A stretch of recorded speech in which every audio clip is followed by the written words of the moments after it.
It's very like, this is a very specific you. I love that girl. So what do you mean? Any song that she would reference me in any.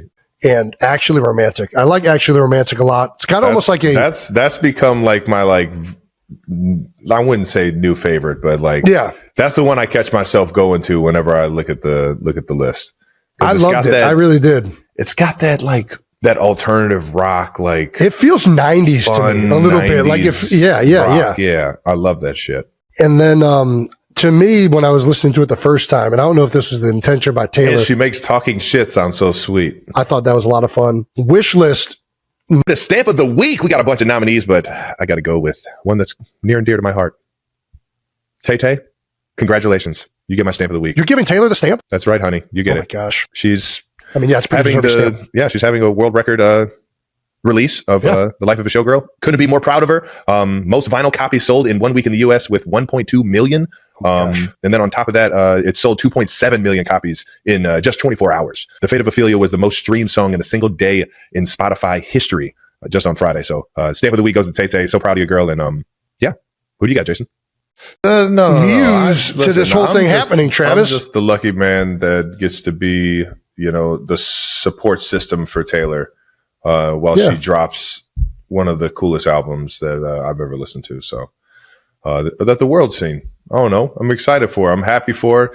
Everything seems to have gone perfectly. All this planning, and you see it from start to finish. Like, she started this thing in the middle of her tour in Europe. And it's like, to see it all unfold and come together and her connect the dots from the planning to how the strategic planning to how the album was all going to look, and then to, listen to the music and everything come together, and her finally getting that 12th song and being like, I think it's done, and then from that point on, it's like her and her label are just working their ass off to make this one of the biggest releases of all time. And I'm just happy as hell for her, because it's she's happy with it. She's proud of this, and obviously I'm proud of her for going through the hoops to live out her dreams. Well, congratulations, Tay. Well done. Life of a Showgirl. Tay. For those of you living under a rock who haven't streamed it yet, get on it, you fucking idiot. All right, that wraps up new. Favorite songs. Well, as I texted you the day it came out, I would say the top 2 songs that I liked right away were Opalite and Eldest Daughter. Yeah. And Opalite, it's just like, I'm a sucker for any like type of like, trying to think like the right way to describe it, but like this, like, you're down in the dumps, everything is kind of, not going right, you're uneasy in the world. Onyx skies turn into Opalite. Fucking, we're back in it, baby. And like, I'm all about it. The vibe of the chorus is very Christmassy to me, which makes it feel even more joyous. Yeah. I just like love the chorus is just such a catchy, like freaking groove. It's just a fun bop, man. Love that song. Love that song so much. Eldest Daughter, I'm a sucker for a ballad. And I just think the expression in that song and the sentiment behind it is beautiful. Yeah. Taylor, obviously being an amazing writer, knocked out of the park with that one. I really love that song. Then my other top 3 on the first time listening through were probably Fate of Ophelia, Life of a Showgirl, and Actually Romantic. I like Actually Romantic a lot. It's kind of almost like that's become like my, like, I wouldn't say new favorite, but like, that's the one I catch myself going to whenever I look at the list. I loved it. I really did. It's got that, like, that alternative rock, like, it feels 90s to me a little bit. Like if, yeah. I love that shit. And then, to me, when I was listening to it the first time, and I don't know if this was the intention by Taylor. And she makes talking shit sound so sweet. I thought that was a lot of fun. Yeah, I love that shit. And then, to me, when I was listening to it the first time, and I don't know if this was the intention by Taylor. And she makes talking shit sound so sweet. I thought that was a lot of fun. Wish list now is probably one. I would put that up there with my top tracks on the album. And Kylie listened to that first, and she was the one who kind of like told me to go back and listen to that one. And I listened to it while reading the lyrics, because sometimes I need to do that. But I think the sentiment behind that song is fantastic. Yeah, and I think Yeah, it's very well done. It's clever. It talks about like what life really is about and like what relationships are really about. And I think it's just very well done. But I like all the songs. I like. It's a great song. It's a great song. Yeah. Do you feel like not? Do you feel? Trying to think of the word. Do you feel not confident? Do you feel cocky? Do you feel cocky about the song Wood? No, like, I mean, any song that, you know, she references me. That's not just any song. It's very like, this is a very specific you. I love that girl. So what do you mean? Any song that she would reference me in any? Well, it's not just you though. It's an appendage. It's not just you as a. What? It's a very specific thing. I think you're not understanding the song. Jesus Christ, Travis, come on. No way. Redwood tree ain't hard to see. I thought redwood was a little bit, you know, that's a generous word, I think. I think if somebody wrote a song about me, it'd be like Japanese maple, sometimes can see. Japanese maple. That's hilarious.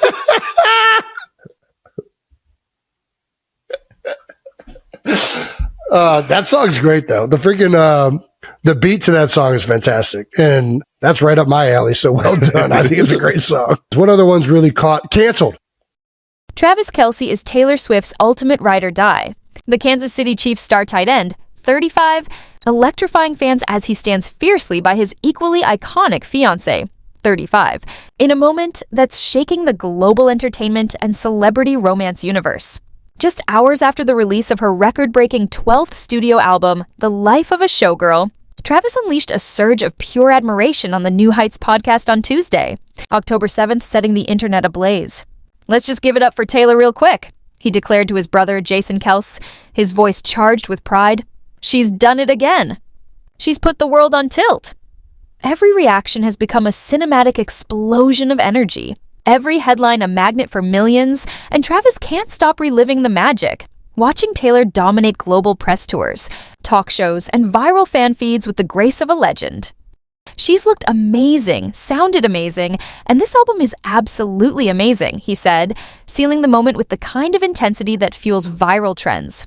And if you haven't experienced it yet, he urges you to dive into the life of a showgirl, because this love story is rewriting history in real time. The viral clip from New Heights exploded across social media. Captioned, "Jason is so good at asking Travis the questions everyone wants answered," instantly igniting fan curiosity worldwide.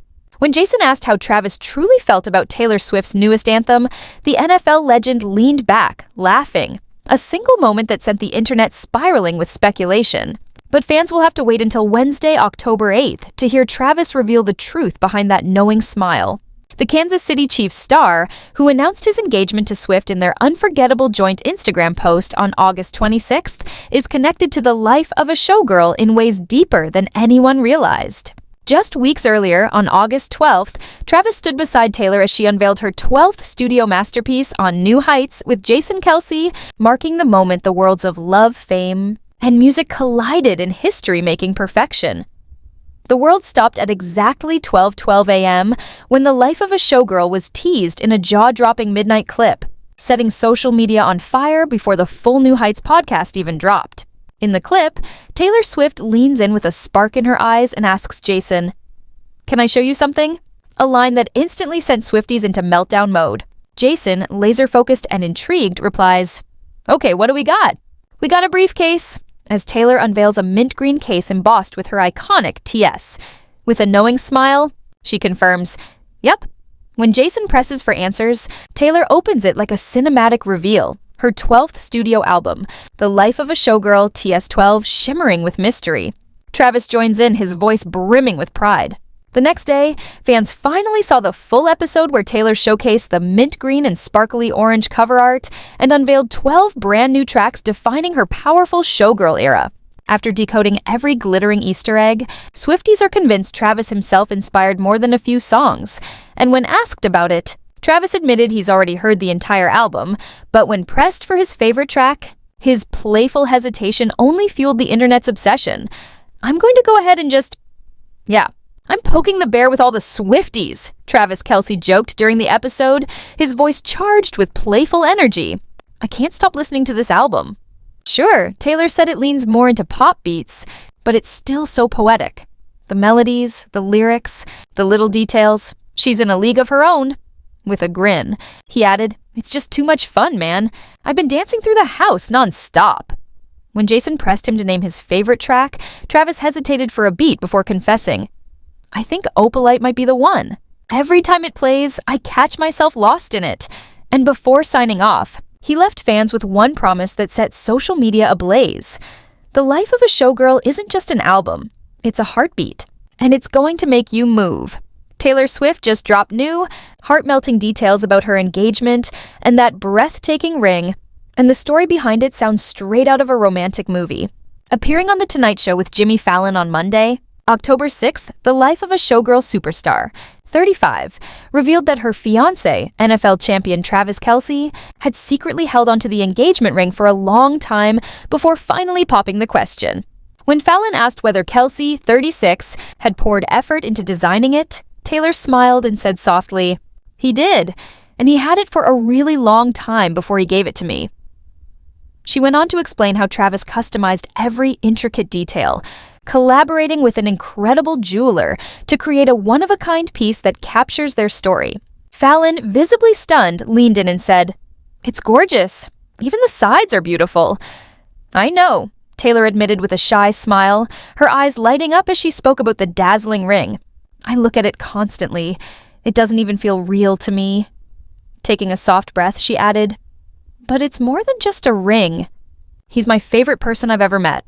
No offense to anyone else, but the fact that this is the person I get to hang out with every day, forever, that's everything. You look at it and you realize this isn't just jewelry, it's a promise. It's forever." Fallon, clearly moved, leaned forward and asked the question every fan wanted to know. Was it true that Travis proposed right after they recorded the record-breaking New Heights episode? The very one where the Life of a Showgirl was first announced? "Yeah," Taylor began, laughing softly. "So basically, I think for Travis, the podcast was a bit of a distraction. A way to keep me from noticing what was really happening outside." She went on to describe how Travis had covered every window of his house with blackout drapes before their New Heights recording, secretly transforming his backyard into the most romantic proposal setting imaginable. "I was like, wow, he's really serious about this. And I appreciated that so much," she recalled with warmth. "Afterward, I noticed he was pacing around, kind of nervous, which is so unlike him. He kept saying, 'My heart is racing. I know how much this means to you. I just want it to be perfect because we've talked about doing the podcast and announcing the album.' And honestly, I've never seen him nervous. Ever. He's just not that kind of guy." Of course, he wasn't nervous about the podcast. Fallon teased with a grin. "He's probably thinking, I know exactly what question I'm going to ask.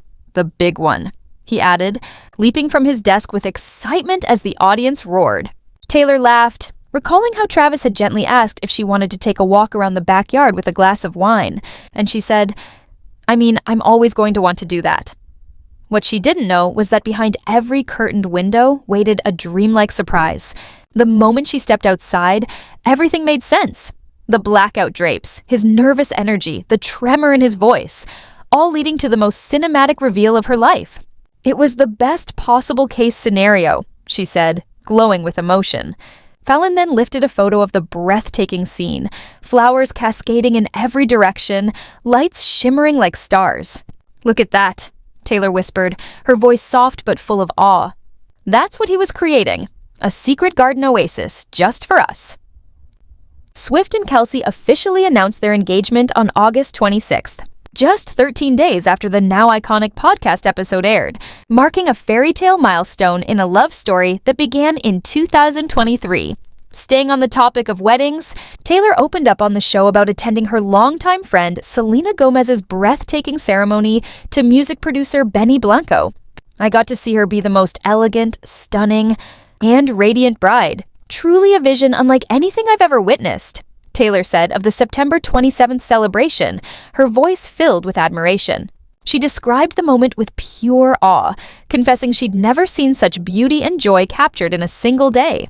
Taylor also revealed that during her heartfelt speech, she made a conscious decision not to mention her own engagement, wanting the spotlight to shine entirely on Selena. "I actually made it a point not to bring it up," she laughed.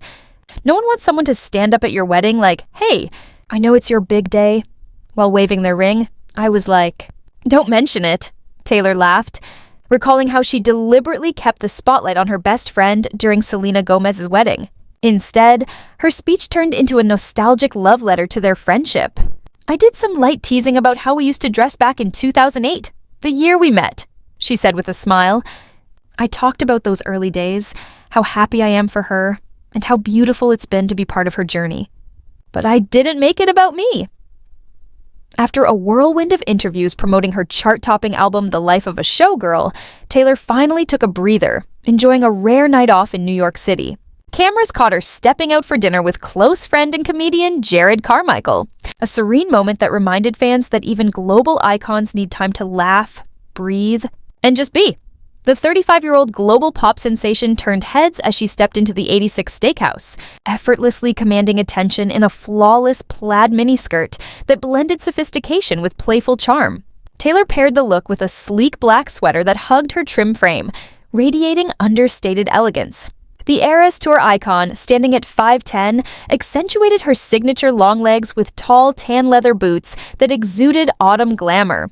Her ensemble was perfectly finished with a petite Christian Dior handbag, shimmering gold bracelets, and a refined luxury wristwatch reminiscent of her beloved Cartier Tank Americaine. With her golden hair styled straight and cascading over one shoulder, and a bold crimson lip adding the final touch of allure, Taylor Swift didn't just arrive for dinner, she arrived in full control of the spotlight. Jared, on the other hand, looked effortlessly sharp in a classic black jacket over a crisp white top, perfectly complementing Taylor's chic ensemble. Their close friendship has been a topic of fascination since Jared opened up about it on Jimmy Kimmel Live last year. With a grin, he proudly declared, "That's my best friend. Taylor's my best friend," as a photo of the two flashed on screen from an NFL postseason game. Laughing, he clarified, "I mean, I'm not her best friend, but she's definitely mine. Can you think of a better friend to have than Taylor Swift?" He even joked about calling his former best friend to say, "You're out. Taylor's in. You never flew me on your jet to a game." He went on to gush about how brilliant and fascinating she is, prompting Kimmel to ask how their friendship started. Jared chuckled, recalling, "Yeah, she just called and said, 'Hey, you want to come to the game with me?' And honestly, she knows more about football than I do." Taylor even shared some of her sharp football insights with Carmichael, prompting the on the count of three actor to laugh and admit, "Yeah, I'm definitely the girlfriend in that situation." Knowing how viral their banter could become, Jared turned to the camera with a grin and said, "And please, I already know this is going to be on YouTube. The headline will read, 'Jared Carmichael says Taylor Swift is his best friend.' Actually, scratch that, it'll probably say, 'Taylor Swift, Jared Carmichael's best friend. Don't do that to me." He joked, drawing laughter from the audience before adding sincerely, "But yeah, I do love her." Taylor's stylish night out followed shortly after. She made headlines for revealing the fate of another highly anticipated musical project, leaving fans buzzing with excitement and speculation about what the pop powerhouse has planned next after gifting fans with stunning re-recorded versions of her early albums. Taylor Swift's loyal followers have been anxiously awaiting Reputation, Taylor's version, the last of her original masters once owned by industry rival Scooter Braun. But the pop icon appears in no rush to revisit the past, subtly hinting that fans may have a long wait ahead as her creative energy shifts toward bold new horizons. During her candid appearance on the Rula and Ryan show, Taylor reflected on the album's renewed love, her eyes lighting up with pride. "It's pretty exciting," she said, "because that was always my favorite record. The one I felt didn't really get a fair swing. Now people are saying, 'We love that album. We want more of it.' And that's beautiful." Yet, in true Taylor fashion, she left the world in suspense, breaking hearts with one calm admission. "There's nothing coming from Reputation anytime soon." She added softly, "I'm trying to live in the moment, not the memories." This is so funny, Taylor laughed warmly, because we literally just released a brand new album, and I'm completely living in this moment. And honestly, it's a pretty incredible one. With her signature blend of sincerity and excitement, she continued, so what I'd really love is for my fans to just be here with me. Be here for this album because this album is magic, and we're all having so much fun with it. And she's right. Since its release, The Life of a Showgirl has shattered streaming records and marked Taylor's most powerful debut yet. Still, fans can't help but cling to hope for Reputation, Taylor's version, especially after she surprised the world back in May by debuting Look What You Made Me Do, Taylor's version, during an episode of The Handmaid's Tale. Yet, the mystery lingers. How much of Reputation has she re-recorded? And when will it finally arrive? For now, Taylor remains cautious, reminding everyone that not every masterpiece needs to be rushed. Some eras deserve to unfold in their own time. Interestingly, before unveiling The Life of a Showgirl, Taylor curated a personal playlist featuring select tracks from Reputation, songs that still ignite her creative spark. Among them was the re-recorded version of Look What You Made Me Do, a track born from her powerhouse collaboration with longtime producer and songwriter Jack Antonoff. The two crafted multiple iconic hits together, though Antonoff notably stepped back from her latest project. Most of Reputation, however, was originally shaped by pop masterminds Max Martin and Shellback, the very producers who skipped Taylor's earlier re-recordings, but triumphantly returned to her orbit for The Life of a Showgirl. Their reunion has sparked massive speculation across the fandom. With Martin and Shellback back by her side, could this be the moment Taylor finally revisits Reputation? The possibility of them reuniting to breathe new life into those anthems feels closer than ever. A full circle moment fans are desperately hoping to see.